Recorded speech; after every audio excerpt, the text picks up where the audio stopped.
أعوذ بالله من الشيطان اللعين الرجيم. بسم الله الرحمن الرحيم. الحمد لله الملك الحق المبين وبه نستعين وإنه خير ناصر ومعين، والصلاة والسلام على سيد المرسلين وحبيب إله العالمين سيدنا ومولانا أبي القاسم محمد وآله الطيبين الطاهرين المعصومين، سيما على بقية الله في الأرضين وحجته على العالمين. اللهم عجل له الفرج ولعنة الله على أعدائهم أجمعين. أما بعد، فقد قال الله عز وجل في كتابه الكريم: بسم الله الرحمن الرحيم. وسيعلم الذين ظلموا أي منقلب ينقلبون.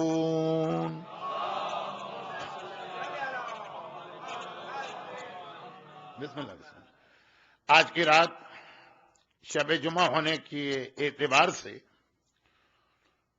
دعائے کمیل بھی ہوئی، جس کی وجہ سے آغاز مجلس میں تھوڑی تاخیر ہو گئی، لیکن میں اپنا بیان وہی 10:30 کے قریب ختم کر لوں گا، اور جو 10 سے 15 منٹ آج میرے بیان میں کمی ہو گئی، جو کل گزر گئی، جس دن موسم کی وجہ سے مجھے بیان مختصر کرنا تھا، اس میں میں نے یہ 15 منٹ زیادہ لے لیے تھے. لیکن شب جمعہ مجلس کا آغاز براہ راست مختار نامے کے عنوان سے نہیں ہو سکتا. مختار نامہ تو ایک ایسا عنوان ہے کہ ساری زندگی اس کو ہم پڑھتے بھی رہتے ہیں، سنتے بھی رہتے ہیں، اور جب سے وہ ٹی وی سیریل بنا ہے تو دیکھتے بھی رہتے ہیں. لیکن آج کی رات اس اعتبار سے بہت اہم رات ہے کہ ایک ہفتے کے بعد ہمارے اور آپ کے مرحومین کو اتنا موقع ملتا ہے کہ وہ ہمارے اور آپ کے گھروں میں آ کے ہم سے فریاد کریں، اور اگر ہم یہ بھول جائیں کہ وہ ہمارے گھروں میں آئیں تو ایک ہفتے اور ان مرحومین پہ بڑا مشکل وقت گزرتا ہے. صادق آل محمد امام جعفر صادق علیہ الصلاۃ والسلام ارشاد فرماتے ہیں کہ ہر شب جمعہ پروردگار تمام مومنین اور مومنات جو دنیا سے چلے گئے ان کی روحوں کو ایک اجازت دیتا. مرنے کے بعد روحیں آزاد نہیں ہیں. اگر نیک روح ہے تب بھی وہ وادی السلام کی باؤنڈری کے اندر قید ہے.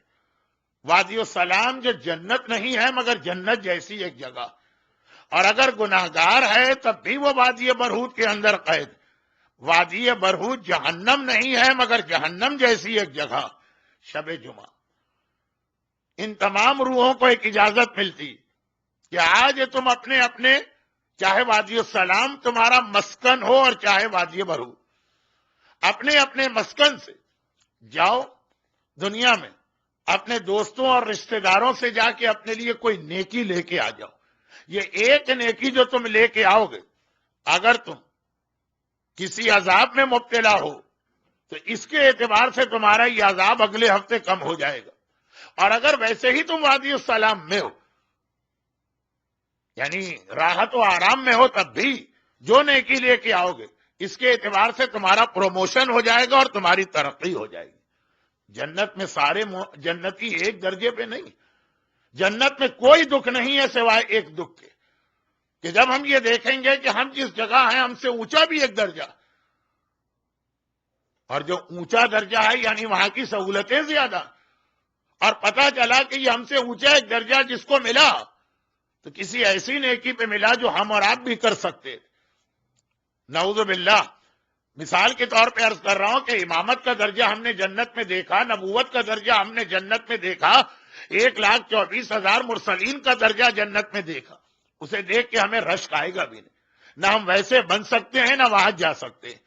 لیکن جب پتا چلے گا ہمارا جیسا ہی ایک مومن، مثلا اس نے شب جمعہ 2 رکعت نماز ہدیہ والدین پڑھ لی، فقط اس وجہ سے وہ ہم سے اونچے درجے پہ چلا گیا. یہ نماز تو ہم بھی پڑھ سکتے تھے. کاش دنیا میں ہم نے سوچا ہوتا تو جنت میں بس یہی ایک دکھ ہوگا، وادی السلام جنت نہیں ہے، جنت جیسی ایک جگہ جہاں پہ مرنے سے لے کر قیامت تک انسانوں کو رکھا جاتا. انسان میں غلط کہہ گیا، مومن انسان، قیامت تک ان کو رکھا جاتا. لیکن ہر شب جمعہ اجازت دی جاتی کہ جاؤ اپنے دوستوں کے پاس جاؤ جن سے بڑے تعلقات تھے، اپنے رشتہ داروں کے پاس جاؤ جن سے بڑی محبتیں تھیں، جا کے ایک نیکی لے کے آ جاؤ. جتنی زیادہ نیکی لاؤ بہتر ہی ہے، لیکن ایک ہی نیکی لے کے آ جاؤ. گناہگار کا اتنا عذاب کم ہو جائے گا، نیکوکار کا اتنا درجہ بڑھ جائے گا. ہم اور آپ آرام کے ساتھ ہیٹر کھول کے چادر اوڑھ کے آرام سے لیٹیں گے، لیکن آدھی رات سے لے کے فجر سے کچھ پہلے تک. یہ وہ امام کہہ رہا ہے جس کا لقب بھی صادق.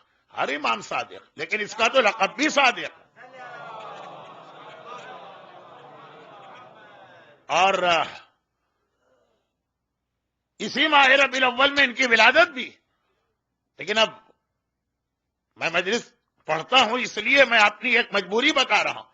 17 ربیع الاول کا جشن، 1 گھنٹے کی تقریر، خود رسول خدا کا بیان اتنا تفصیلی ہو جاتا کہ عام طور پر ان امام معصوم کے بیان کا موقع ہی نہیں مل پاتا ہے پڑھنے والے. بہت ہوا تو 2 جملے پڑھ دیے گئے. لیکن حدیث یہ کہ وہ امام کہہ رہے کہ آدھی رات سے لے کے فجر سے 1 گھنٹے پہلے تک تمہارے گھر کی چھت پہ تمہارے مرنے والے ساری رات آ کے فریاد کر رہے ہیں. اور کیا کہہ رہے ہیں؟ انہیں بھی پتا ہے کہ out of sight out of mind. بلکہ یہ بھی نہیں، زندوں کو کوئی نہیں پوچھتا ہے تو مرنے والے کو کون پوچھے گا جو نظر نہیں آ رہا. بہت زیادہ ہائی ایکسپیکٹیشن لے کے وہ نہیں آتی ہیں روحیں. وہ کہتی بھی یہی کہ اے ہمارے زندہ رشتہ دار، ہم تم سے فقط ایک لقمہ یا ایک نوالا مانگتے کسی غریب کو دے دو. یہ ایک نوالے میں تمہارا کیا جائے گا، لیکن ہمارا بہرحال بھلا ہوگا یا بیڑا پار ہو جائے گا. ایک رومال کا ٹکڑا ہم تم سے مانگتے ہیں، اتنا دے دو، تمہارا کوئی نقصان نہیں مگر ہمارا اس میں بھی فائدہ. چھوٹی سے چھوٹی نیکی ضائع نہیں ہوتی ہے. یہ ایک بالکل الگ موضوع. تو اب آج کی رات اگر ہم نے مس کر دی اپنے رشتہ داروں کی یہ فریاد، تو 6 دن تک تو ان کو دوبارہ ہمارے پاس آنے کی اللہ اجازت نہیں دے گا. ایک مرتبہ خالی یاد دلانے کے لیے یہ چند جملے میں نے عرض کیے ہیں. اور یہاں پر ایک بات اور یہ بیان کر دی جائے کہ امام معصوم فرماتے ہیں کہ مرنے والوں کے حوالے سے 3 نمازیں بہت اہم. ایک نماز وحشت قبر جو اس پہلی رات کو پڑھی جاتی ہے جب مرنے والا قبر میں جاتا.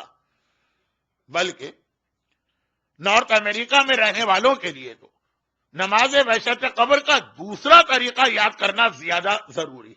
نماز وحشت قبر کے 2 طریقے. ایک طریقہ ہے کہ جب آپ کو کنفرم پتا چل گیا کہ فلاں آدمی کی تدفین کب ہوئی، تب اس کی قبر کی پہلی رات. ایک یہ ہے کہ موت کی خبر آ گئی، یہ پتا نہیں چل پا رہا کہ انہیں کب دفن کیا جائے گا. تو جب انسان اپنے وطن سے بہت دور ہوتا، اور خاص طور پر اگر ایسے مرنے والے کہ جو ہمارے اپنے ہم وطن بھی نہیں، ایران میں کوئی مومن شہید ہوا، کربلا کے یا عراق کے بم دھماکوں میں کوئی شہید ہوا، یا سعودی عرب میں کسی مومن کا انتقال ہوا. اب جیسے ابھی حال ہی میں شیخ عامری جیسی کتنی عظیم شخصیت دنیا سے گئی، ان کے دفن کی تاریخوں میں اختلاف ہو گیا، یعنی خبر آنے میں اختلاف ہو گیا کب دفن کیے گئے. تو نماز وحشت قبر کا دوسرا طریقہ اسی لیے اسلام نے بتایا کہ اگر موت کی خبر ملی، دفن کی کنفرم نیوز نہیں آ رہی، تو وہ مرنے والا کہیں محروم نہ ہو، دوسرے طریقے سے نماز وحشت قبر پڑھو. مجھے معلوم ہے کہ آج ویسے ہی شب جمعہ وقت کی کمی اور یہ کوئی مسائل کا فورم نہیں، اس لیے میں مسائل نہیں بتاؤں گا کہ دوسرا طریقہ کیا ہے، یہ تو ہر شخص جانتا. امام نے فرمایا قبر کے مردے کے لیے ایک تو نماز وحشت جو بالکل پہلے ہی مرحلے میں اس کے کام آتی، پھر روزانہ ورنہ ہر شب جمعہ نماز ہدیہ والدین یا نماز مغفرت والدین. والدین کا ایک خاص حق، ان کے لیے خاص نماز پڑھنا ہے جس کی 2 رکعتوں میں الحمد کے بعد ایک الگ آیت، ربنا اغفر لی ولوالدی اور رب اغفر لی ولمن دخل بیتی والی. اور ایک نماز امام نے فرمائی کہ نماز ہدیہ میت ہے، جو بھی مرنے والے دنیا سے جا چکے ان کے لیے ایک تحفہ، کم از کم شب جمعہ پڑھا کرو، اور اگر اللہ ہمت و طاقت دے تو روزانہ پڑھو۔ خود امام معصوم تو دن میں 2 بار یہ نماز پڑھتے تھے، ایک دن کے آغاز میں اور ایک رات کے آغاز میں، ایک فجر کے ساتھ ملا کر اور ایک مغرب کے ساتھ ملا کر۔ جتنے مرنے والے ہیں یہ نماز سب کو ثواب اور فائدہ پہنچاتی۔ پہلی رکعت میں الحمد کے بعد قل ہو اللہ، جو بہت کم نمازوں میں عموماً قل ہو اللہ دوسری رکعت میں پڑھا جاتا، یہ نماز ہدیہ میت وہ نماز ہے جس میں ترتیب بدل گئی۔ پہلی رکعت میں الحمد کے بعد قل ہو اللہ ہے، دوسری رکعت میں الحمد کے بعد انا اعطینا کل کوثر کا پورا سورہ۔ یہ نماز ہدیہ میت، اولاد، بھائی بہن، چچا، پھوپھی، جتنے بھی اور رشتہ دار، کم سے کم بات یہ ہو رہی تھی کہ انہوں نے ایک لقمہ مانگا کھانے کا، انہوں نے ایک رومال کا ٹکڑا مانگا کسی غریب کو دے، اتنا بھی ہم دینے کو تیار نہیں ہیں۔ آج کل ریسیشن کا زمانہ ہے، گریٹ ڈپریشن چل رہا ہے، فوڈ کرائسس آیا ہوا ہے، مورگیجز سر پہ سوار ہیں، جاب چھوٹ رہے ہیں، چلو اتنا بھی دینے کو تیار نہیں، 2 رکعت نماز ہی پڑھ لو، ہاتھ پیروں سے مرنے والے کی کچھ مدد کر دو۔ لیکن اصل پیغام یہ کہ مرنے والے بہرحال قبر میں اس وقت ہمارے محتاج ہیں۔ تو اگلا سوال آئے گا کہ مولانا کیا قبر مومن کے لیے کوئی مسئلہ ہے؟ مولانا کیا قبر کسی مومنہ کے لیے کوئی مسئلہ ہے؟ جی ہاں ہے، اور بہت بڑا مسئلہ۔ قبر کو اتنا معمولی اور آسان بات نہ سمجھے کہ جس کا دل چاہا کھڑے ہو کے عذاب قبر کا مذاق اڑا دیا، بولتی بند ہو جائے گی جب ملک الموت آئے گا۔ مختار نامہ بتا رہا جو کربلا میں اتنے مغرور، ایروگینٹ، پراؤڈی، گھمنڈی لوگ تھے، کیا عمر سعد، کیا شمر، کیا ہرملہ، کیا خولی، کربلا میں کیا حالت تھی، صرف 5 سال کے بعد ان کی بولتی بند ہو گئی مختار کے سامنے۔ یہ جو ابھی زبان چل رہی ہے تو آدمی یہ سمجھے کہ جو میری زبان چل رہی ہے وہی میں عقیدہ بنا لوں گا۔ ہے قبر مسئلہ، ہے قبر مرحلہ۔ ابھی تو آئے کمیل پڑھی جا رہی تھی، کس انداز سے مولائے متقیان نے عذاب جہنم کا تذکرہ کیا۔ جا کے صحیفہ کاملہ دیکھ لیجئے کس انداز سے چوتھے امام نے عذاب قبر یاد دلایا۔ وہی چوتھا امام جو ایک جانب کربلا کا سب سے بڑا عزادار، دوسری جانب صاحبان ایمان کو قبر و قیامت سے آگاہ کرنے والا بھی، صحیفہ کاملہ کی ہر دوسری دعا۔ یہ بھی ایک ہماری قوم کی خوش قسمتی کہ نہج البلاغہ اور صحیفہ کاملہ ابھی تک ہر قسم کے حملوں سے محفوظ ہے۔ اس پہ کوئی مومن اعتراض ابھی تک تو نہیں کرتا کہ روایت ضعیف ہے، پتہ نہیں کس نے کہہ دی، پتہ نہیں کس کتاب میں آ گئی، پتہ نہیں یہ کتاب اتھینٹک ہے کہ نہیں۔ زمانہ جس انداز سے آگے بڑھ رہا ہے مجھے بھروسہ بھی نہیں لگ رہا، لیکن کم از کم نہج البلاغہ کو ابھی کوئی مومن تو چیلنج نہیں کرے گا۔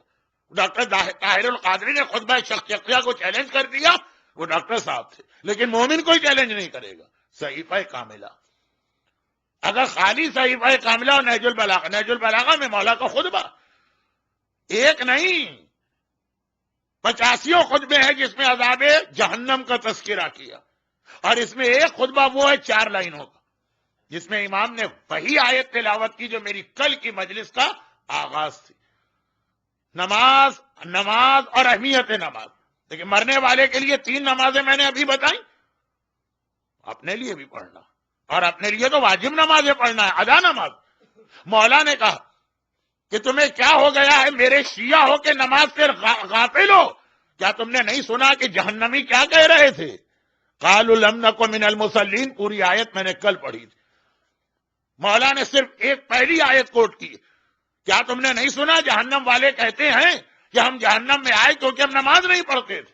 مولا کا خطبہ ہے نہج البلاغہ میں۔ تو عذاب قبر کوئی حقیقت ہے، امام معصوم کسی فرضی، خیالی یا وہمی بات پہ خطبے نہیں دیتا ہے۔ دعائے کمیل سے لے کے صحیفہ کاملہ تک، آقا حسین کی دعائے عرفات سے لے کے 8ویں امام کی دعا تک، ہر جگہ یہ کیوں یاد دلایا جا رہا؟ ایک وہ جو قبر میں جا چکے ہیں ان کی مدد کی جائے۔ آج تو ویسے ہی 21ویں صدی ہے، زندہ باپ کی مدد کوئی نہیں کرتا تو مردہ باپ کو کون یاد کرے؟ لیکن وہ ایک لقمہ مانگ رہا، وہ ایک رومال کا ٹکڑا مانگ رہا، وہ صرف ایک 2 رکعت نماز ہدیہ میت مانگ رہا، اور دوسرا اپنے لیے بھی یاد کرو۔ اور یہیں پہ ہمارے سامنے 2 اسکول آف تھاٹ آتے ہیں۔ ایک معصومین نے ہم کو فکر دی ہے، نہج البلاغہ، دعائے کمیل، صحیفہ کاملہ، دعائے عرفات، اور ایک عمر سعد نے ہم کو فکر دی۔ اگر میں اس کو اسکول آف تھاٹ کو چینج کر کے کہہ دوں کہ ہمارے سامنے 2 کیمپ آتے ہیں، ایک آل محمد کا کیمپ ہے کہ جہاں پہ قبر، قیامت، عذاب، ان چیزوں کو بہت سیریس لیا جاتا، اور ایک عمر سعد کا کیمپ ہے جہاں پہ عذاب قبر کا مذاق اڑایا جاتا ہے۔ آج واقعہ عمر سعد کا ہی آنا، مگر اس سے پہلے ایک بات اور وہ یہ ہے کہ قبر کے حوالے سے عمر سعد کی تھنکنگ کو سوچی۔ مختار کا ایک کارنامہ اور بھی، جو قاتلان امام سے مختار نے بدلہ لیا یا ریونج، تو ایک کارنامہ اور بھی کہ اس نے ایک دم سے کسی کو پکڑ کے قتل نہیں کیا، ہر ایک کو بلوایا جاتا، اس سے یہ پوچھا جاتا ہے کربلا میں تمہارا رول کیا تھا۔ اب یہ تو آپ جانتے ہیں کہ جب کبھی کوئی مجرم پکڑا جاتا ہے وہ کبھی بھی اپنی غلطی نہیں مانتا۔ یہ سارے اپنی غلطیاں کیوں مانتے چلے جا رہے ہیں؟ اس لیے کہ مختار کو جب دارالعمارہ پہ قبضہ ملا، گورنر ہاؤس، تو سارا ریکارڈ بھی اس کو ملا، جو گورنر کے پاس پورا ریکارڈ ہوتا۔ پرانے زمانے میں بھی اتنی بے ترتیبی سے کام نہیں ہوتا تھا۔ جب لشکر یزید ابن زیاد نے بنا کر کربلا بھیجوایا، تو لشکر میں سپاہی ہوتے ہیں، لشکر کے اندر سپلائی لائن مہیا کرنے والے لوگ ہوتے ہیں جن کا کام لڑنا نہیں ہے، کھانے پینے کا انتظام کرنا۔ لشکر میں ایک میڈیکل کی ٹیم ہوتی، لشکر میں گورنمنٹ کی طرف سے اپوائنٹڈ رپورٹر ہوتے ہیں، ان کا کام یہ ہے کہ تمہیں کسی چیز میں حصہ نہیں لینا، فوج جیت رہی ہو تب بھی اور ہار رہی ہو تب بھی تم ایک کونے میں بیٹھے چیک پوسٹ پر صرف یہ لکھتے رہو کیا ہوا کیا ہوا کیا ہوا۔ شام غریبہ کی روایات کی وجہ سے ان میں سے ایک رپورٹر کا نام بہت مشہور ہو گیا، حمید ابن مسلم، جو اصل میں حمید ابن مسلم ہے لیکن چلے خیر، حمید ابن مسلم۔ اب یہ کہا جاتا ہے کہ جی وہ تو ایک کرسچن تھا، بالکل ٹھیک، یہ تو مسئلہ جو ہے وہ ایمان عقیدے کا نہیں، اسکل کا ہے، کتابت کے ماہر، لکھنے کے ماہر، ڈائری بنانے کے ماہر، کرسچن بھی رکھے گئے تھے حمید ابن۔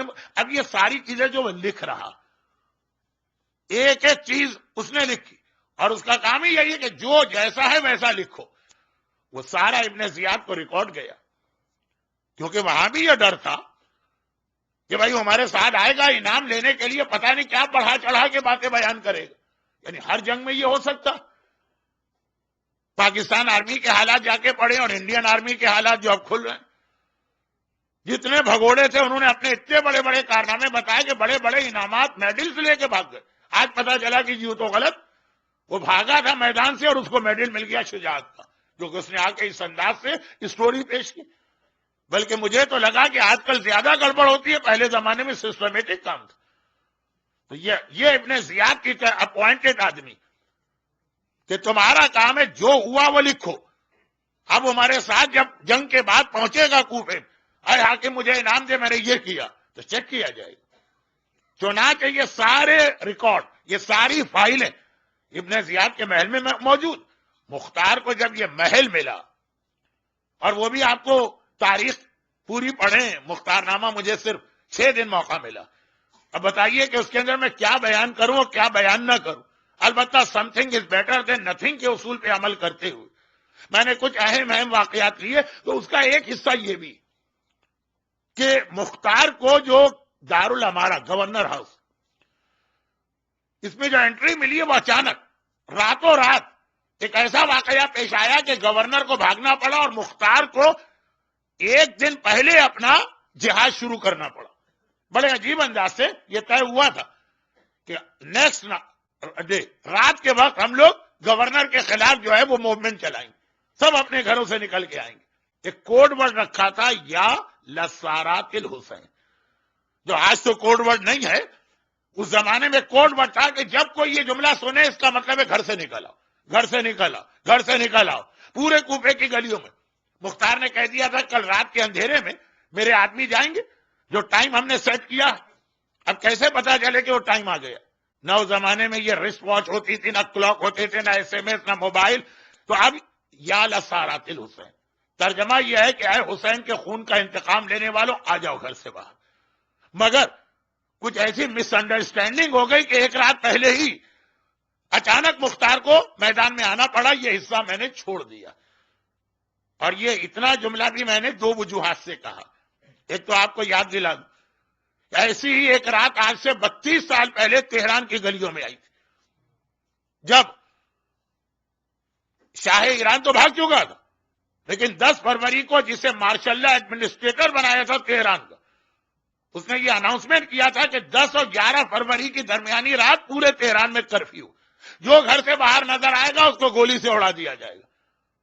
اور پلاننگ یہی تھی، سب گھروں میں ہے، جتنے بھی ہمارے علماء اور مراجع ہیں سب کو گرفتار کر کے اسی رات کو شہید کرنا. بالکل سن سیٹ کے قریب یہ خبر ملی. اس وقت جو حضرت امام خمینی رضوان اللہ علیہ کے شاگرد تھے، مثلا شہید مرتضی مطہری، مثلا شہید بہشتی، گھبرائے آغا خمینی کے پاس آئے کہ ابھی ابھی خبر ملی ہے کہ یہ پلاننگ ہے، کرفیو کا یہ مقصد ہے، اب ٹائم ہی نہیں ہمارے پاس، ہم کیسے اس کو کاؤنٹر کریں. اب یہاں پہ ایک جملہ ایسا کہ نہ کبھی امام خمینی نے بتایا کہ اس کا کیا مقصد تھا، نہ کسی اور کو پتا چلا. ایک منٹ ٹھہرو، اٹھ کے اپنے جہاں لوگوں سے ملتے ہیں اس کے پیچھے والے کمرے میں گئے جہاں عبادت کرتے ہیں. 2 منٹ کے بعد باہر آ گئے. کہا جاؤ اعلان کرا دو کہ آج کی رات تہران میں ہر مرد، ہر عورت، ہر بڑے، ہر بچے پر واجب ہے کہ وہ گھر سے باہر نکل کے آ جائے. آج کوئی اپنے گھر میں نہیں رہے گا. اور جب پورا تہران گھر سے نکل کے آیا، وہ پلاننگ ناکام ہوئی. 11 فروری 1979، 11 فروری 1979 انقلاب اسلامی ایران کامیابی کے مرحلے میں آیا. چونکہ ایام ازاں تو ہم اس انداز سے خوشی تو نہیں منا رہے، لیکن یاد دلا رہے کہ کل صبح انقلاب ایران کی 32 سالگرہ ہے، 32ویں سالگرہ ہے. بالکل حضرت امام خمینی کا وہ اعلان مختار کے موومنٹ سے کہ اس ایک رات سے بہت میچ کر رہا، کہ جس رات کے حالات بھی میں نے نہیں بتایا، اس لیے تہران کی اس رات کے بھی زیادہ حالات نہیں بتا رہا ہوں. لیکن ایک جملہ کہنا کہ یہ مس انڈرسٹینڈنگ مختار اور مختار کے جو سب سے قابل بھروسہ ساتھی ہیں، ابراہیم ابن مالک اشتر، ان دونوں کے درمیان ذرا سی ایک مس انڈرسٹینڈنگ ہو گئی.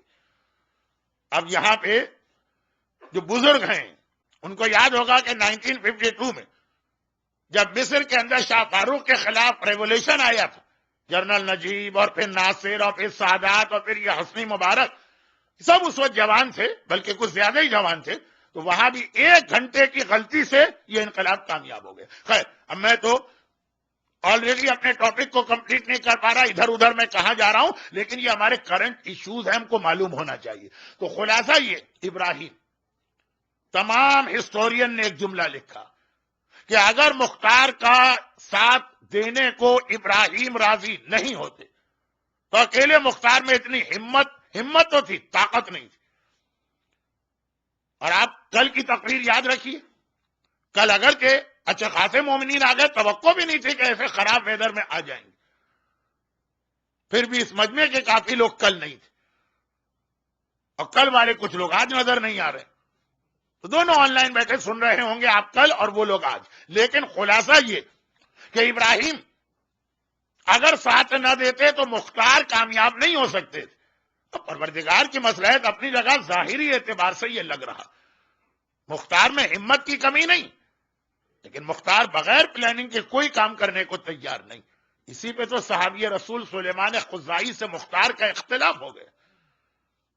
وہ بھی خون حسین کا انتقام لینا چاہتے، یہ بھی خون حسین، وہ جان دینا چاہتے، یہ کہتے نہیں پلاننگ کے ساتھ چلو. تو اب مختار دیکھ رہے ہیں کہ میں طائف کے قریب قبیلہ بنو ثقیف کا ہوں. مختار کا تعلق قبیلہ بنو ثقیف سے تھا، جس کی 2 اور پرسنالٹیز بہت مشہور. ایک دنیا کا ظالم ترین انسان حجاج ابن یوسف، وہ بھی اسی قبیلے، اور ایک جناب ام لیلہ کی والدہ اور ان کے نانا اور اسی قبیلے کے مختار. یہ قبیلہ رہتا ہے طائف میں. کہاں طائف کہاں کوفہ. میں کوفے کے اندر خالی اکیلا تنہا اپنی قوم کا ایک آدمی, 2-4 اور ہوں گے, اور پھر میرا کوئی بیک گراؤنڈ بھی اتنا زیادہ مشہور نہیں ہے کہ سارا کوفہ میری آواز پہ لبیک ہے. ابراہیم مالک اشتر کے بیٹے ہونے کی وجہ سے, مالک اشتر اتنی مشہور شخصیت کہ خالی ان کا نام ہی سن کے سارے صاحبان ایمان ان کے جھنڈے میں آ جائیں گے. اور پھر یہ لوگ کوفے کے رہنے والے, جب سے کوفہ بنا ہے اس وقت سے یہ خاندان یہاں پہ رہ رہا. تو دونوں اعتبار سے جو لوگ مذہبی بنیاد پہ جہاد میں حصہ لیں گے وہ بھی ابراہیم کو مانیں گے مالک اشتر کا بیٹا, اور جو لوگ نسلی اور قبائلی اور کمیونٹی بیسس کے اوپر آنا چاہیں گے وہ بھی ابراہیم ہمارے کوفے کے ایک بہت بڑے قبیلے کا بیٹا. میں ان میں سے کوئی پوزیشن نہیں رکھتا ہوں, ابراہیم کو ملانا ضروری. اور یاد کیجئے گا کہ چند دن پہلے میں نے ابراہیم کی بڑی بہن کا واقعہ پڑھا تھا کہ انہوں نے چوتھے امام سے وعدہ کیا تھا کہ مولا میں اس انتقام میں حصہ لوں گی. لیکن یہاں پہ بہت اہم ایک بات آ رہی ہے جو قبر کے موضوع سے کنیکٹ کرتے ہوئے مختار نامے کو مکمل کر رہی ہے. جب مختار نے اپنا موومنٹ شروع کیا تو ہر ایک نے کہا, کچھ لوگ مل گئے مختار کا ساتھ دینے کے لیے, لیکن ہر ایک نے کہا کوفہ جو ہے, یہاں عمر سعد, یہاں پہ شمر, یہاں پہ ہرملا, یہاں پہ قولی, یہ بہت طاقتور ہو چکے ہیں. ابن زیاد نے ان کو بڑی بڑی جائیدادیں دی. عمر سعد کو رہ کی گورنری تو نہیں ملی, لیکن بہرحال بڑی جائیداد, بڑا انعام. اور چونکہ حکومت کی نگاہ میں یہ لوگ وی آئی پی ہیں, اس اعتبار سے کوفے میں ان کو ختم کرنا آسان نہیں, کسی بڑے آدمی کو ملانا پڑے گا. اور ابراہیم سے بہتر کوئی نہیں, علی کا مولائی بھی ہے, ایسے باپ کا بیٹا بھی ہے, ایسے طاقتور خاندان سے تعلق بھی. چنانچہ مختار نے ابراہیم سے کانٹیکٹ کیا. ابراہیم تو خود تڑپ رہے ہیں, کربلا کے واقعے کا انتقام لینا ہی ہے, لیکن مختار سے اچھا یہ نہیں کہا کہ میں تم سے زیادہ مشہور, میں تم سے زیادہ بڑا, مجھے لیڈر بناؤ, تم میرے ڈپٹی بنو. یہ کوئی اقتدار کی بات نہیں ہے. امامت کے نام پر, محبت اہل بیت کے نام پہ یہ عہدے, اسٹیٹس, ان کی کوئی اہمیت نہیں. کہا کہ میں تمہارا ساتھ اس مشن میں ایک شرط پہ دوں گا. مشن مجھے بہت پیارا ہے, بلکہ ہر مومن کو خون حسین کا انتقام لینا اس سے زیادہ بہترین مشن ایک مومن کی زندگی میں کیا ہو سکتا. جب آپ ہر شب جمعہ یہ خدا کے سامنے کہتے ہیں السلام علیکم یا سار اللہ وابن سارے, وہ دعائے کمیل بھی پڑھی گئی, زیارت وارثہ بھی لوگ پڑھتے ہیں. آج آقا حسین آپ کو سلام, ابھی آپ کے خون کا بدلہ اللہ کو لینا. وہ تو انشاءاللہ کوشش کروں گا کہ پرسوں رات جو جشن ہے اس میں تھوڑا سا یہی مختار نامہ, یہ تو ایک آدمی کا انتقام ہے, وہ حسین کے وارث کا انتقام, تھوڑا سا وہ اس کی تشریح کر دوں. لیکن یا سار اللہ, السلام علیکم یا سار اللہ, مطلب کیا ہے اس کا؟ سار اللہ, ابھی اللہ آپ کے خون کا انتقام لینے والا, وہ باقی ہے ابھی. ہاں ہر مومن یہ کہتا. چنانچہ ابراہیم نے کہا میں تڑپ رہا ہوں, لیکن ایک بات بہت اہم اسلام کا اصول, اچھے سے اچھا کام بھی تمہیں نظر آئے, جب تک کہ شریعت اور دین اس کو انڈوس نہ کرے, خالی اپنے خیال کے بنیاد پہ کوئی ایکشن نہ لینا. ہر چیز امام وقت ہے تو ان سے پوچھو, وہ غائب ہیں تو ان کے نائب سے پوچھو, اپنی مرضی دین میں نہ چلاؤ. چنانچہ 17 ربیع الاول کو جو روایت مجھے پڑھنا چاہیے, لیکن مجھے معلوم ہے کہ میں جہاں بھی جشن پڑھ رہا ہوں گا, اہلے میں صحیح جشن وہاں میں پڑھوں گا, لیکن 1 گھنٹے میں مجھے وقت نہیں ملے گا چھٹے امام کے حالات پر آنے کا, تو روایت آج سن لی. یہ قبر ابراہیم ابن مالک اشتر کی سیرت کا اہم ترین میسج اور مختار نامہ. امام, اچھا کون سا امام؟ ایک بات تو میں نے یہ بتائی کہ ایسا امام کہ اگر کہ ہر معصوم صادق ہے, لیکن ان کا تو لقب ہی صادق بنا ساتھ میں, ایسا امام کہ ہمارا نام جعفری بھی ہے اور ہم جعفری کہلاتے اس امام کی وجہ سے. صادق آل محمد امام جعفر صادق علیہ الصلوۃ والسلام. کیسا شیعہ چاہتے ہیں؟ جیسا ابراہیم ابن مالک اشتر تھے، لیکن یہ بات اتنی واضح نہیں ہوئی. کیسا شیعہ؟ بہت ہی مشہور روایت ہے، میں بہت پڑھتا ہوں، لیکن ہیوسٹن میں آیا ہی کتنے دن ہوں اور پڑھی ہی میں نے کتنی مجلسیں ہیں، تو یہاں تو میں نے یہ روایت نہیں پڑھی. میں مار کھا جاتا ہوں اپنی ان مجلسوں سے جو انٹرنیٹ پہ لوگ پہلے سے سن چکے ہوتے ہیں. مولانا اس کے لیے تو ہم 40 منٹ ڈرائیو کر کے نہیں آئے تھے کہ پھر اتنا ہی فاصلہ طے کر کے جائیں گے. بس یہ ایک میرے ساتھ ایک مسئلہ ہے. ویسے روایت میں نے پڑھی نہیں، بہت اہم روایت، پڑھتا بہت. امام کیسا شیعہ چاہتے ہیں؟ جعفری کیسا ہوتا، شیعہ کیسا ہوتا؟ ابو بصیر اسدی کوفی کی روایت. ابو بصیر اتنا عظیم صحابی نہیں، اگر میں ذرا سا ابو بصیر کی فضیلت بیان کرنے لگا تو آج کی تقریر ختم ہو جائے. بہت بڑے صحابی، وہ بیٹھے ہیں امام کے پاس، اور یہ وہ ٹائم ہے کہ امام اپنے خاص صحابیوں کو ایک الگ سے ٹائم دیتے ہیں. ایک تو امام کا درس ہے مدینے کی مسجد میں، اور ایک جیسے پرائیویٹ ٹیوشن ہوتی ہے اس طرح پیسے لے کے نہیں، اپنے خاص جو بریلینٹ شاگرد ہیں ان کو الگ الگ. جابر ابن حیان فادر آف کیمسٹری اس کو الگ بلاتے ہیں، ابو بصیر عظیم صحابی اس کو الگ. ابو بصیر کا ٹائم، وہ بیٹھے، دروازے پہ نوکنگ کی آواز ہے. غلام نے آ کے کہا کہ مولا ام خالد آپ سے ملنے آئی. یہ بھی ان 13 عورتوں میں ایک ہے جن کے نام کتابوں میں ہیں کہ یہ امام کی 313 کی آرمی میں جو 13 عورتیں ہوں گی، ویسے 50 عورتیں ہیں لیکن نام خالی 13 کے امام نے بتایا، ان میں کی ام خالد بھی. اب اسی سے اندازہ کر لیں کہ جو امام زمانہ کی فوج میں 313 ساری دنیا سے سلیکٹ کیے جائیں، ان میں جو 13 عورتیں ہوں گی وہ کتنی عظیم ہوں گی. غلام نے آ کے کہا مولا ام خالد آئی. مدینے کے انتہائی شریف معزز گھرانے کی ایک خاتون، پورے حجاب کے اندر، واجب تو واجب، سنت حجاب بھی کرنے والی، چہرے پہ نقاب، اور آ کے کہا کہ فرزند رسول میں اس وقت ایک فقہی مسئلہ پوچھنے آپ سے آئی. ابو بصیر بیٹھے، امام نے ان کو روک دی. امام نے فرمایا کہ پوچھو کیا پوچھنا. کہا مولا میں کافی عرصے سے بیمار ہوں اور بہت تکلیف والی بیماری ہے.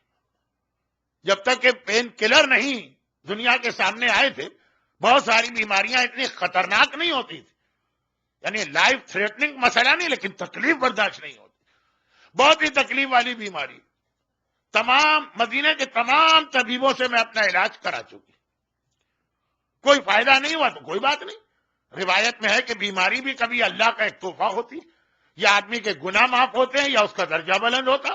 ایک رات کا بخار 70,000 گناہان صغیرہ کو معاف کرا دیتا. تو مولا اس پہ نہ مجھے کوئی کمپلین نہیں ہے، جس حالت میں اللہ رکھے. لیکن مومن صاحب عقل بھی ہوتا، بے وقوف نہیں ہوتا. مولا میں نے دیکھا کہ ایسی ہی بیماری مدینے کے بہت سے لوگوں کو ہوئی، انہی طبیبوں کے پاس گئے، انہوں نے علاج کیا، ٹھیک ہو گئے. اب یہ میڈیکل کا اصول جو شریعت میں بھی چلتا کہ بھائی اس طرح سے جج نہیں کیا جاتا کہ اس کو بھی ویسی ہی بیماری ہو. بیماریوں کے سمٹم تو اتنے ایک دوسرے سے ملتے جلتے ہیں کہ جب میں بہت ساری بیماریوں کے سمٹم کسی ڈاکٹر سے سنتا ہوں لگتا ہے ہر بیماری میں میرے اندر. کبھی کبھی بخار آتا ہے، کبھی سر میں درد ہوتا ہے، ہر بیماری کے 3 4 5 ایسے کامن سمٹم. تو مولا اس نے مومنہ نے دیکھے فوراً کنکلوژن پہ جمپ نہیں لگائی، کہا میری جیسی بیماری اور بہت سے لوگوں کو ہوئی، سب ٹھیک ہو گئے. میں انہی ڈاکٹروں کے پاس گئی کنفرم کرنے کے لیے کہ ایسا تو نہیں ہے کہ بیماری الگ الگ ہو، مجھے ایک جیسی لگ رہی. انہوں نے کہا کہ نہیں بھائی یہ بیماری ہے، بہت کامن بیماری ہے یہ مدینے کے کلائمیٹ میں، تمہیں بھی ہے ان کو بھی ہے. تو بھائی وہ سب ٹھیک کیسے ہو گئے اور میں کیوں بیمار رہی؟ کہا کہ فی الحال ہمارے پاس اس کی صرف ایک ہی دوا، اور وہ دوا ایسی ہے کہ ہم ان کو تو بتا سکتے تھے، تمہیں بتانے کی ہم میں ہمت بھی نہیں تھی. اب اتنے عزت دار گھرانے کی خاتون اور خود اتنی صاحب تقویٰ کے 313 کی امام زمانہ کی فرسٹ آرمی کو جوائن کرنے والی عورت، ہمیں ہمت نہیں ہوئی. لیکن تم نے پوچھ لی. ہمارے پاس اس وقت کی میڈیکل سائنس میں اس کا علاج صرف شراب ہے، الکوہل نہیں. الکوہل تو ہر دوا میں ہے، شراب الگ چیز کہ شراب. اب ہم تم سے کیسے کہیں کہ شراب پیو؟ سامنے والے کو بھی آدمی دیکھتا ہے، کچھ چیزوں کی ہمت نہیں پڑتی. پوچھا تو ہم نے بتا دی. میں نے تمام طبیبوں سے جن سے میں نے علاج کرایا تھا 1 بائی 1 سب کے پاس گئی، سب نے ایک ہی بات کی.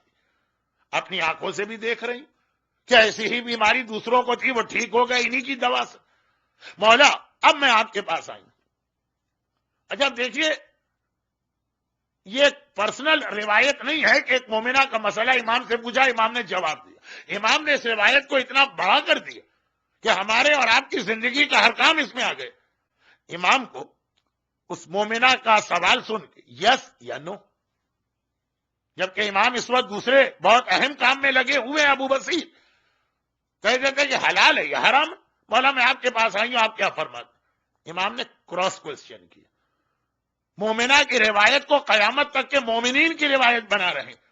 کہا ایک بات تو بتاؤ، جب تمام طبیبوں نے ایک بات کہہ دی ہے تو آخر میرے پاس کیوں آئی؟ اب یہ کراس کوشچن امام کا بظاہر ایسا ہے کہ اعتراض کر رہے ہیں.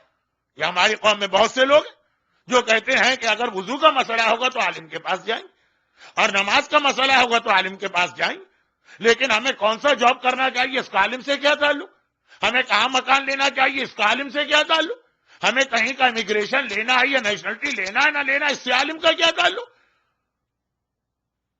بلکہ یہ تو میں نے شروع والا جملہ بھی بس ایسے ہی کہہ دیا. وضو اور غسل میں بھی کیا جائیں گے؟ ہم کو سب کچھ پتا، ہم سے بڑا مجتہد کون ہے دنیا میں آج؟ لیکن پھر بھی لوگ کہہ دیتے ہیں. یہ امام یہ غلط فہمی نکالنا چاہتے ہیں.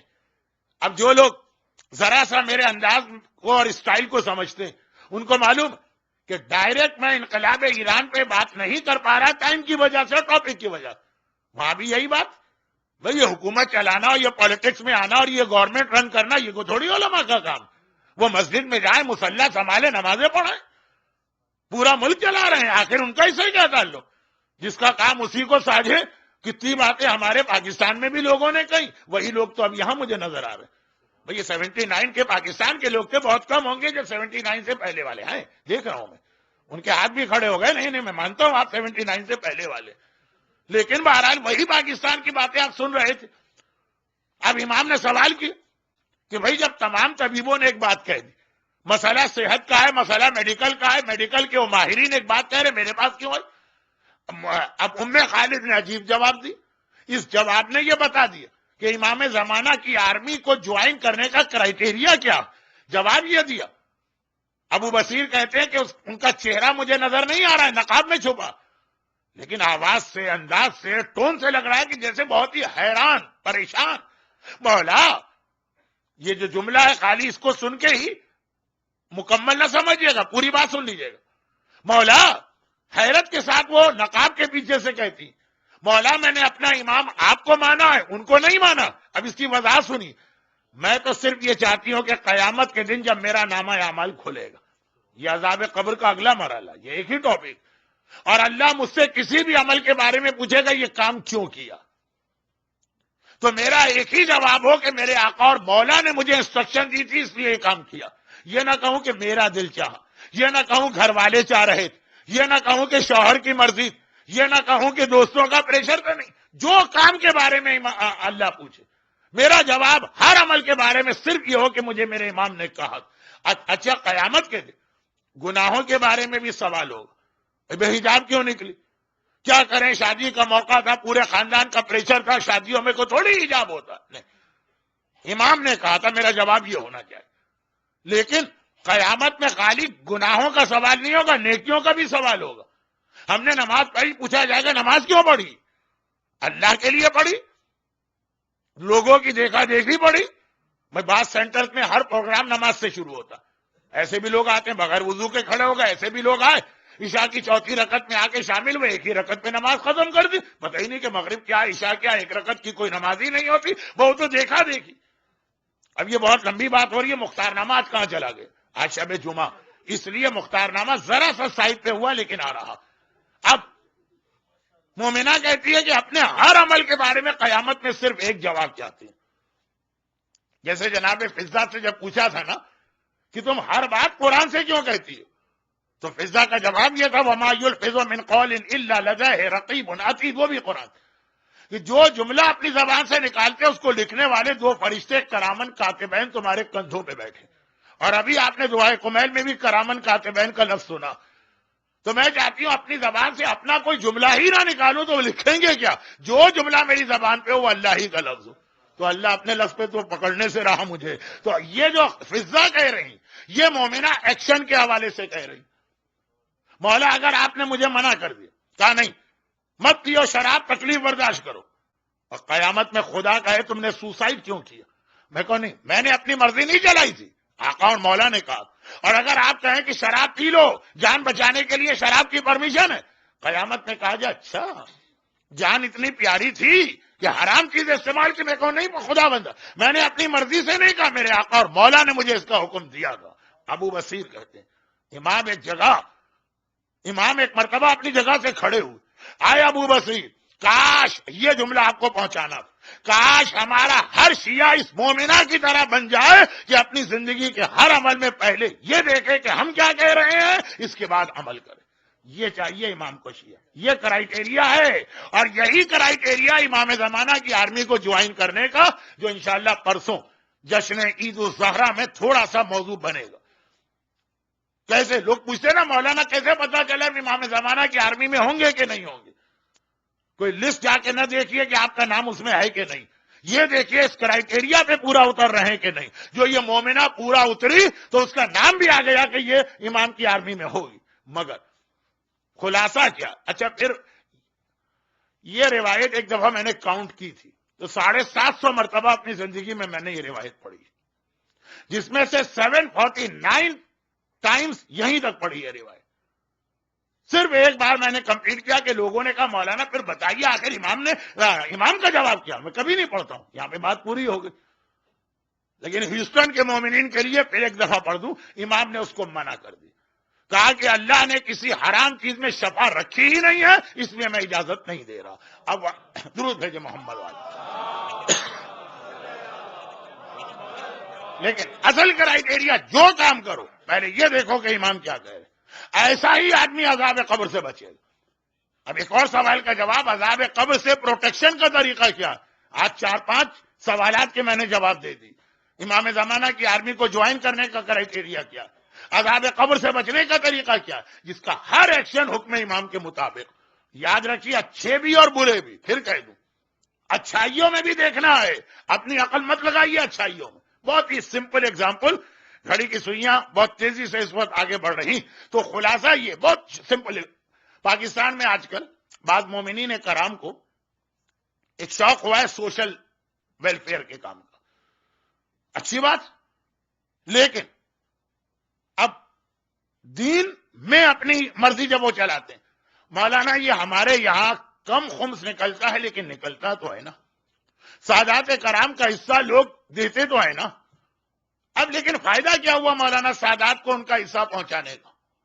ہم نے کہا مطلب کیا ہے، آپ اپنی بات کا یہ کہا کہ دیکھیے وہ ایک سیدانی ہے بیچاری غریب بیوہ، ہمارا خمس نکلا 20,000 15,000 ہم نے اس کو دے دیا، وہ کھا پی کے برابر.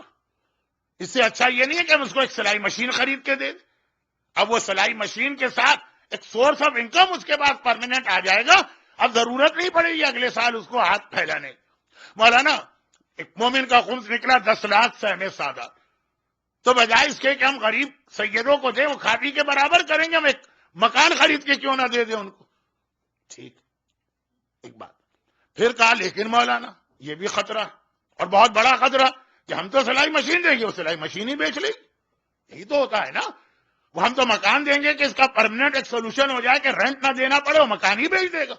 تو اب ہم کریں گے کہ چیزیں رکھیں گے اپنے نام، مکان کا کاغذ ہمارے نام ہوگا، ہماری نیت نہیں لیکن ہمارے نام ہوگا، اس کو خالی رہنے کے لیے دیں. یہ خمس نہیں، یہ سہم سادات نہیں، یہ فعل حرام ہو گیا. یہ آپ بغیر خمس والے ہو گئے. یہ ساری ترکیبیں کرنا ہے، اپنی جیب سے ڈونیشن دیجئے، چیریٹی دیجئے، اس سے آپ کا جو دل چاہے کیجئے.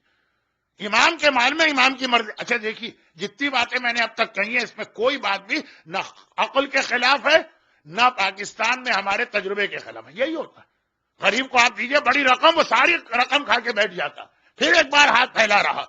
باتیں ساری ان کی صحیح ہیں، لیکن کیا امام نے اس کی اجازت دی؟ شرعاً تو اس کی بھی اجازت نہیں ہے کہ آپ مکان خرید کر اس کے نام کریں. اگر آپ کا خمس کیش میں نکلا ہے تو کیش ہی دینا ہے، مگر یہ تو وہ لوگ معلوم کرے نا جن کو اس بات کی فکر ہو کہ نیکی کے کام میں بھی پوچھنا ہے کہ امام کیا کہہ رہے ہیں. اتنا بڑا نیکی کا کام کہ قتل امام حسین کا انتقام لینا. ابراہیم نے کہا میں اس طرح قدم نہیں اٹھاؤں گا، پہلے میں کنفرم کروں گا کہ امام وقت اس پہ راضی ہیں کہ نہیں ہیں. کس پر راضی؟ انتقام پہ نہیں، مختار پر. جب تک کہ امام کی طرف سے انسٹرکشن نہیں آئے گی میرا دل تڑپ رہا ہے. دیکھیں ہم اور آپ ہوتے تو کیا کہتے، ہمیں کربلا کا انتقام لینا، کوئی بھی آدمی کربلا کے لیے کھڑا ہم اس کا ساتھ دیں گے. نہیں، وہ ابراہیم کہہ رہے ہیں کہ میری راتوں کی نیند اس وقت سے اڑی ہوئی، لیکن ہر ایک کا ساتھ نہیں جب تک کہ امام کا انسٹرکشن نہ ہو. کوفے سے 50 آدمی گئے. اب یہ ایک الگ بحث ہے، بہت لمبی بحث ہے، یہ چوتھے امام کے حالات میں آتی. اور وہ یہ کہ جب یہ 50 آدمی گئے مدینے کے چوتھے امام سے پوچھا فرزند رسول مختار ایک موومنٹ چلانا چاہتے ہیں، آپ کی کیا رائے؟ ساتھ دیں؟ امام نے ہاں نہیں کہا، جس کی بنا پر بہت سے لوگوں کو مختار کے اگینسٹ پروپیگنڈے کا موقع ملا. نہ بھی نہیں کہا، نہ کہتے تو یقیناً مختار کے جہاد کو کنڈیم کر دیتے ہم. ہاں بھی نہیں کہا، نہ بھی نہیں کہا. یہ کہا کہ میں نے اس پورے مسئلے میں مکمل اختیار اپنے چچا محمد حنفیہ کو دیا. اب یہ سارا ڈیلیگیشن محمد حنفیہ کے پاس گئے اور کہا کہ آپ کیا فرماتے ہیں؟ کہا مختار پہ مجھے پورا کانفیڈنس ہے، مختار جو کر رہے ہیں میری اجازت اور میری پرمیشن سے کر رہے ہیں، مختار کا ساتھ دو.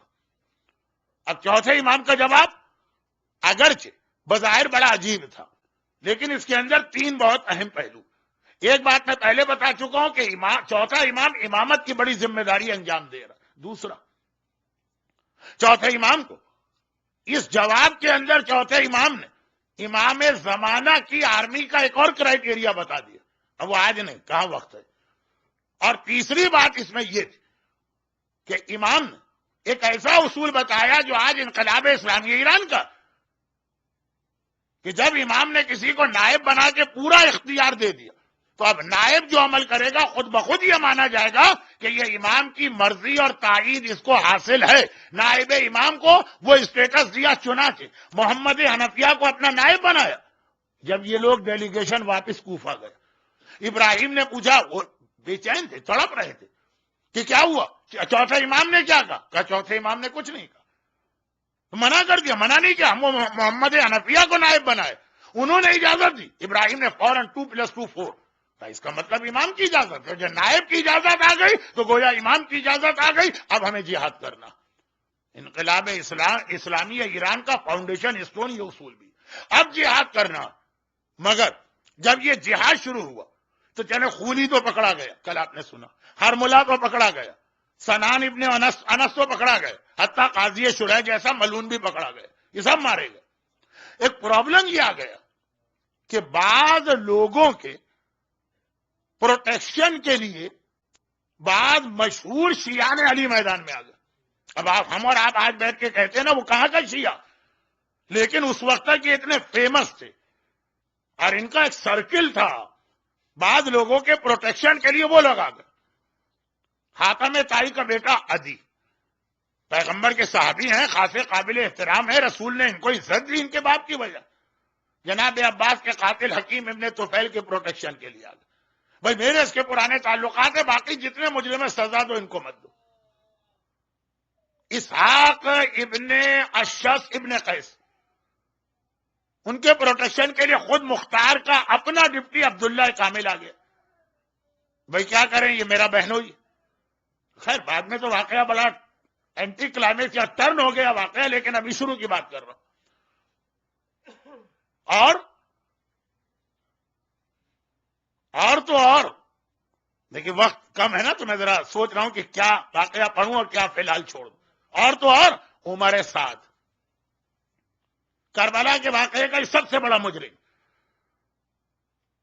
اس کو اور شمر کو خاص طور پر اس لیے زیادہ کنڈیم کیا جاتا کہ یہ لوگ اہل بیت کی معرفت رکھتے تھے. معرفت تو تقریباً سب رکھتے تھے، ان کا معرفت کا لیول بہت اونچا تھا. ہمارے سعد ابن ابی وقاص کا بیٹا تقریباً اسی سال پیدا ہوا جس سال حسین پیدا ہوا. پوری زندگی اس کی مدینے میں گزری. جب مولا کوفے آئے تب وہ کوفے شفٹ ہوا. حسین کا بچپنا اسی کے ساتھ گزرا, حسین کی جوانی کو اس نے دیکھا اور اچھی طرح جانتا ہے. تبھی تو جب ابن زیاد نے آفر کی تھی تو منع کر دیا تھا کہ حسین کے خلاف اور میں جاؤں میدان, اور پھر بھی آ گئے عمر ساتھ. مختار اس کو تو معاف کرنے کو تیار نہیں تھے, لیکن اس کے پروٹیکشن کے لیے ایک اتنے مشہور شیعہ, آگے میں نام بھی نہیں لوں گا, جو خالی ایک شیعہ ہی نہیں تھے, خاندان بنی ہاشم سے ان کا تعلق تھا, بنی ہاشم کے فیملی ممبر سے. انہوں نے کہا بھائی نہیں, اتنا مجھ پر پریشر ہے, عمر سعد کو چھوڑ دو. ویسے صحیح مانو عمر سعد کو تو معاف کرنا چاہیے تھا خود مختار کو. مختار کی سگی بہن عمر سعد کی بیوی. کوئی بھائی اپنی بہن کا سہاگ نہیں اجاڑتا تھا.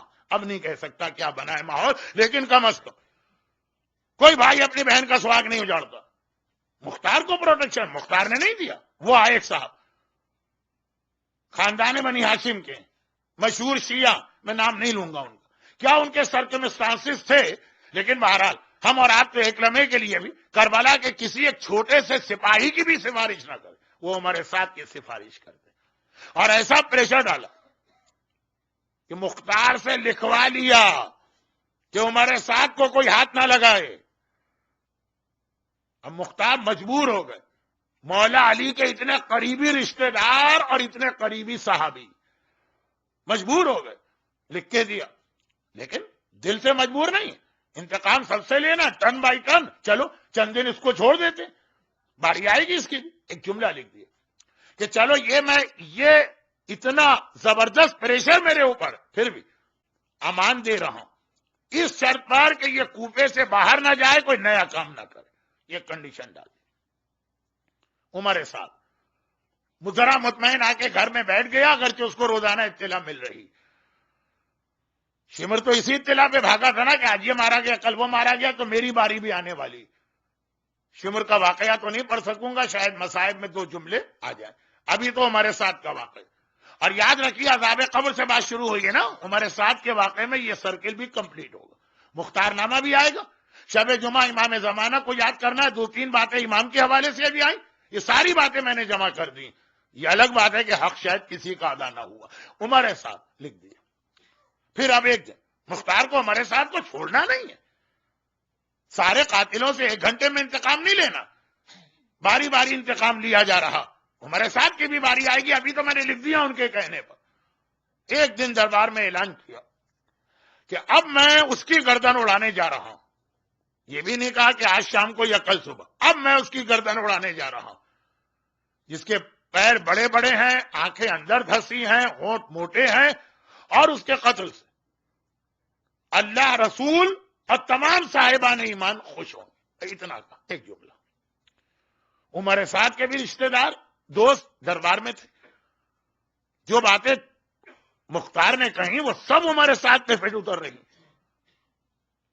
بڑے پیر, دھسی ہوئی آنکھیں, موٹے ہونٹ, اور محبان اہل بیت کا سب سے بڑا ٹارگٹ ہرملا شمر عمر سعد. وہ جو دوست عمر سعد کا تھا وہ گھبرا کے بھاگا. اچھا یہاں تو اس کا عمر سعد کے پاس جانا اچھا ہو گیا, لیکن ایسے ہی دوستوں کی وجہ سے کہا جاتا ہے کہ نادان دوست سے دانا دشمن بہتر ہے. یہ نادان دوست بنا, اچھا تھا. ایسے لوگوں کو ایسے دوست ملنے کا ہی بھاگا گئے. اے عمر سعد, تم تو گھر سے نہیں نکل رہے کیونکہ مختار نے لکھ دیا. جب تک یہ کوفے سے نہ نکلے, کوئی نیا کام نہ کرے اور گھر سے نہ نکلے. لیکن میں بتاؤں, آج مختار نے دربار میں ایسی بات کہی بالکل تمہارے اوپر منطبق ہو رہی ہے یا پھٹ اتر رہی. آثار ٹھیک نہیں ہے. مختار اب تمہارے پیچھے پڑے ہوئے. عمر سعد نے کہا تھینک یو یہ اطلاع لانے کا, اور پھر اب بیٹھ کے سوچنے لگا کہ ٹھیک ہے مختار نے لکھ کے دیا, لیکن اگر اپنے لکھے ہوئے کو نہ مانا تو میرے پاس کون سی ایسی طاقت ہے کہ میں اس سے منوا لوں. وہ تو حکمران ہے, جو دل چاہے کرے. جان بچانا چاہیے, چنانچہ اس نے اپنے کوفے کے جو پرانے کانٹیکٹس ہیں, 20 سال سے رہ رہا, استعمال کی. ایک ایسے آدمی کو ڈھونڈ کے نکالا. آج کل تو عموماً وہ ایک عورت ہوتی ہے نا, وہ جی ایس پی سسٹم ہوتا ہے انگلینڈ میں، ٹم ٹام کہتے ہیں، right turn left, third roundabout, fourth roundabout. ایسا ایک آدمی ڈھونڈ کے نکالا جس کا نام تھا مالک. تو کوفے کا سب سے پرانا بادشاہ، جب کوفہ بسایا گیا اس کے سامنے بسایا گیا تو اسے کوفے کی ایسی ایسی گلیاں معلوم تھی. پہلے زمانے کے ٹاؤن پلاننگ میں اس طرح سے کوئی اس کا پورا میپ نہیں ہوتا تھا پہلے. اب جیسے کراچی میں جوڑیا بازار کی گلیاں اگرچہ پھر بھی وہ کچھ سمجھ میں آتی، لیکن بہرحال ادھر ادھر ذرا سا بھٹکے تو کہیں کے کہیں پہنچ گئے. ہر پرانے شہر میں یہ ہوتا. موچی دروازہ لاہور کا، لکھنؤ میں بھی یقیناً کوئی نہ کوئی ایسے علاقے ہوں گے. وہ مالک اس کا نام، بہت پرانا کوفہ گویا اس کے سامنے آباد ہوا. عمر سعد تو 40s میں آیا ہے، کوفہ تو 20s میں آباد ہوا. پورا کوفہ تو عمر سعد نے بھی نہیں دیکھا. کہا کہ کوئی ایسا طریقہ ہے کہ مجھے ایسے اندر کی گلیوں سے بچاتے ہوئے کوفے سے باہر نکال دو کہ راستے میں جو مختار کی فوج گھومتی رہتی، پہرا بھی دیتی ہے، قاتلان امام کو بھی چلا، اس سے بچ جاؤ. اس نے کہا کوئی بات نہیں، 400 دینار لگیں گے، بہت بڑی رقم. اس زمانے کے 10 دینار میں آج ایک مرسیڈیز آ جائے، کہا 400 دینار لگیں گے. کہا جان بچی سو لاکھوں پائے، اس سے زیادہ بھی میں دے دیتا، مگر وعدہ ہے کہ مجھے بچا کے لے جاؤ گے. اس نے کہا مجھ سے زیادہ کوفہ کون جانتا، ہاتھ کی لکیروں کی طرح کوفے کو پہچانتا ہوں، لیکن آدھی رات کو آؤں گا. آدھی رات کو وہ آیا اور لے کے چلا عمر سعد کو. اب یہ گلیوں سے ہوتے ہوئے کوفے کے دروازے کے قریب ہے کہ عمر سعد کا ایک غلام مل گئے. اس کے غلام بھی تھے، وہ وہاں اس وقت کسی کام سے جا رہا. آقا کو دیکھا گھبرا گیا. آپ یہاں کہاں کیسے؟ کہا کہ بھائی وہ مختار کے آثار ٹھیک نہیں، میرے پیچھے پڑ گیا ہے اور مجھے اپنی جان کا خطرہ. یہ مالک جو ہے وہ مجھے لے کے جا رہا. غلام نے کہا کہ آپ پاگل ہو گئے، مختار نے آپ کو لکھ کے دیا تھا، اب آپ نے خود ہی اس لکھے کی مخالفت کر دی. مختار نے کہا کہ گھر سے نہیں نکلیں گے، کوئی نیا کام نہیں کریں گے، کوفہ نہیں چھوڑیں گے. آپ نے تینوں کام کر لی. وہ مالک جو اس کو گائیڈ کر رہا تھا اس نے سنا، اس نے بھی کہا یہ آپ نے کیا غضب کیا، مجھے کیا پتا تھا کہ مختار نے آپ کو یہ لکھ کے دیا. میں نے سوچا ایسے راستے سے لے جاؤں گا جہاں پہرے دار بہت کم ہے، نکل جائیں گے ہم لوگ. یہ بات تھی کہ مختار نے آپ کے لیے لکھ کے دیا ہے کہ کوفے سے باہر نہیں جائیں گے. نہیں، آپ کے ساتھ میری زندگی بھی خطرے میں، ایسا کرے رات کا وقت کسی نے دیکھا ہی نہیں، ہم لوگ باہر آپ فوراً گھر میں چلے جائیے، صبح اسی طرح نکلیے جیسے پوری رات گھر میں رہے. غلام اور گائیڈ کی باتوں سے عمر سعد چکرا کے واپس آ گیا. ادھر مختار، پورا ایک نیٹ ورک تھا مختار کا، جاسوسی کا بھی. مختار کو اطلاع مل گئی کہ یہ سب ہوا. اسی وقت اپنے گھر میں کہا الحمدللہ معاہدہ توڑے بغیر بھی میں اپنے مقصد میں کامیاب ہو گئے. اب وہ جو مختار نے جملہ کہا تھا نا، وہ انٹینشنلی کہا تھا کہ میں جملہ کہوں گا تو یہ پریشان ہوگا، تو میں پھر اس آدمی کو بھی، اس کے پریشر کو جس سے لکھ کے دیا، اب جواب دے سکتا ہوں. اور یہ ہے کہ قاتل امام سے بدلہ بھی. چنانچہ اگلی صبح مختار نے دربار میں اعلان کیا کہ آج میں عمر سعد کو اس کے انجام تک پہنچاؤں گا. کل تو خالی کا ہونٹ موٹے، پیر بڑے، آنکھیں دسی، آج نام لے لی.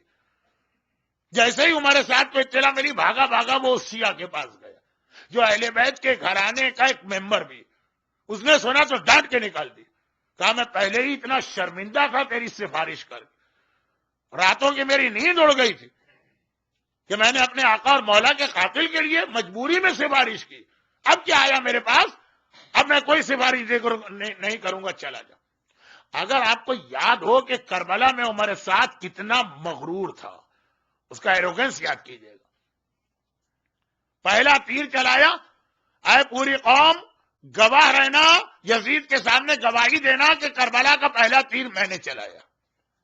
عمر سعد جب علی اکبر جا رہے تھے تو آقا حسین نے خاص عمر سعد سے کہا، عمر سعد دیکھ رہا، اسی سے کہنا مناسب تھا، وہ رسول خدا کو دیکھے ہوئے.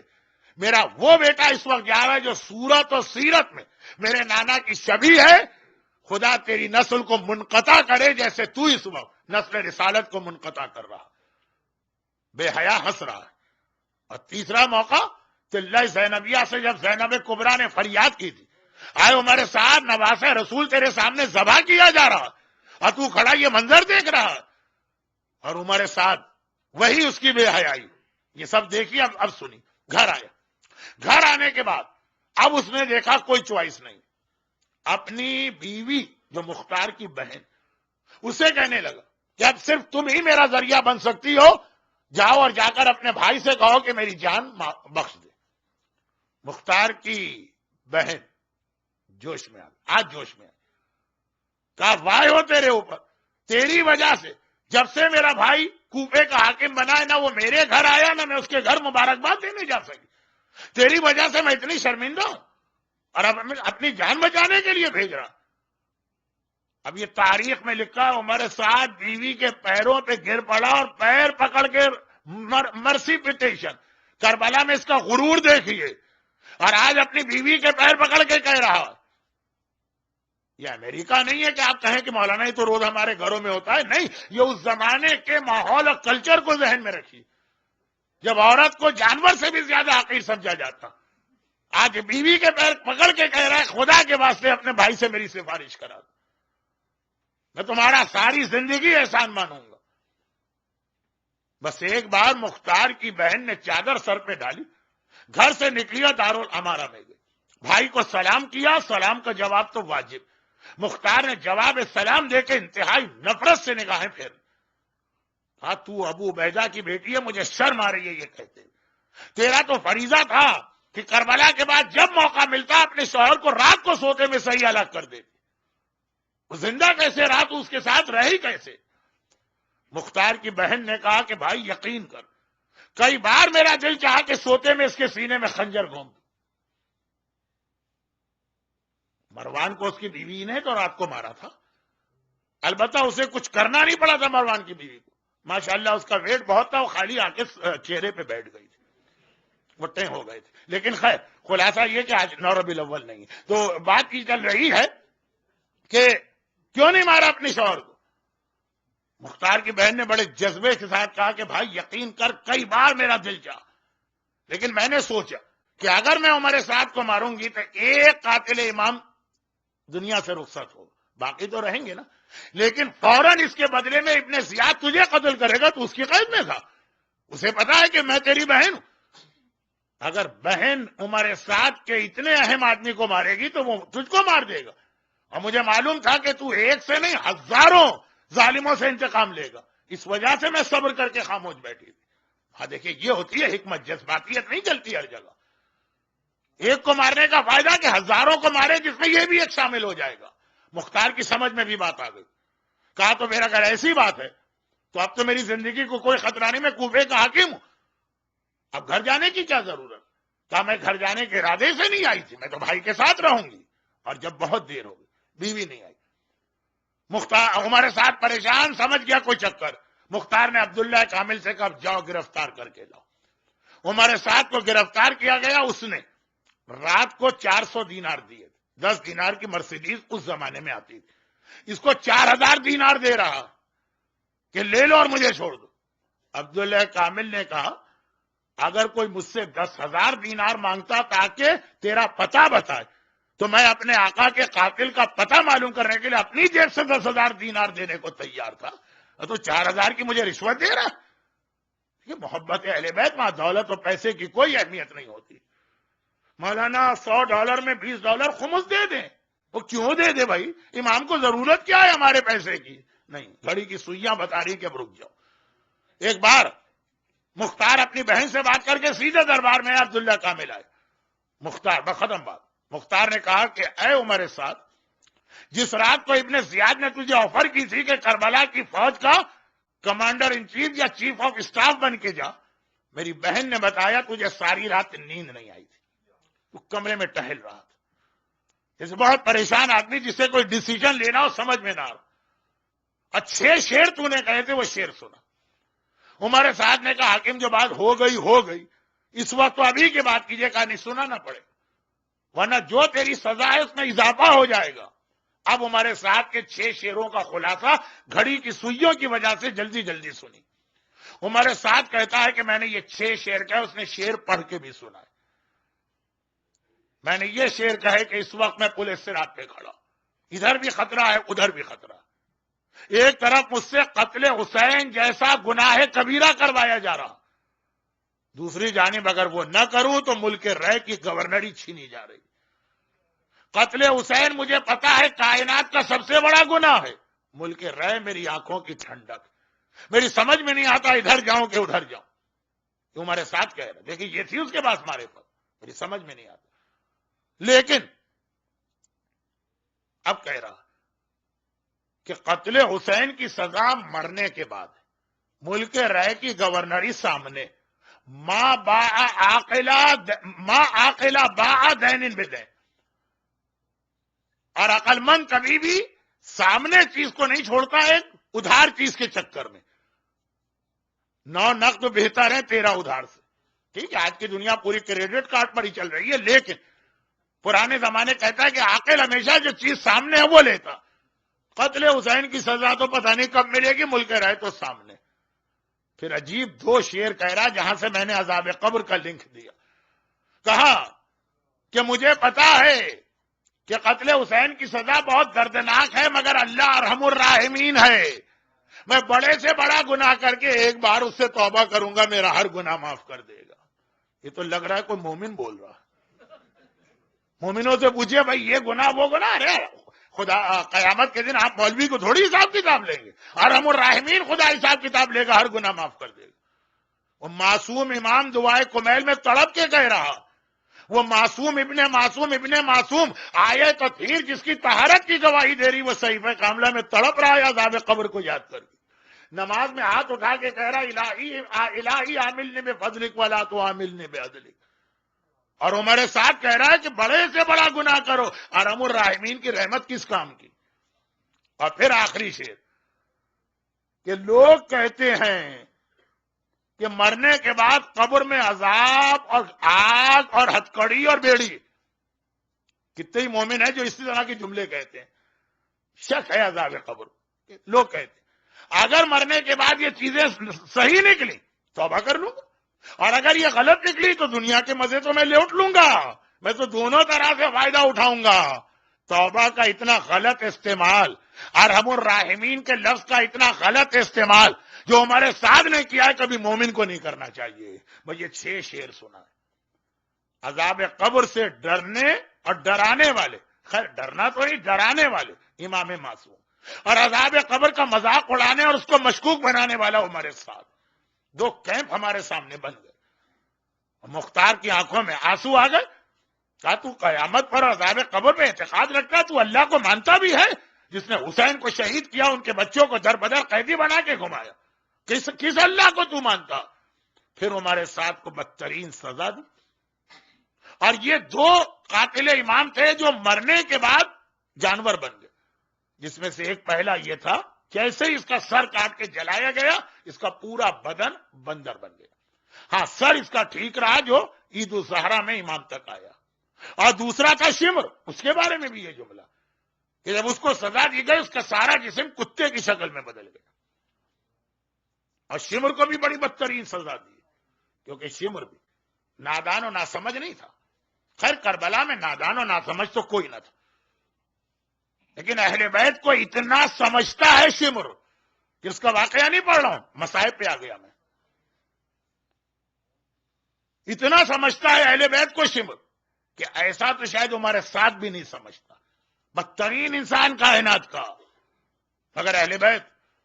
چنانچہ جب شمر کے کربلا میں آپ مظالم دیکھیں گے یہ مصائب شروع ہو چکے ہیں. جب عام دنوں میں مصائب پہ لائٹ بند ہو جاتی ہے تو آج تو ویسے شب جمعہ بھی 2 ہی راتیں آخری ہیں غم کی ایک آج اور ایک کل. جی شمر ہمارے ساتھ کا واقعہ سنا اور شمر کو مصائب میں سنی. یہ 2 آدمیوں کا انجام ایک جیسا ہوا. دونوں کے سر کٹے سر ٹھیک رہے مگر بدن اس کا بندر بنا اس کا کتے جیسا بنا کیونکہ وہ جو بھی اس نے کہا عقیدہ شمر اس سے بھی بدتر نکلا تھا. اہل بیت کی اس کے پاس اتنی معرفت تھی کہ پورے کربلا سے شام تک جس انداز سے اس نے عمر سعد کے بڑے بڑے مسئلے حل کیے بہت میں مبہم جملہ کہہ رہا ہوں لیکن ابھی واضح کر رہا ہوں.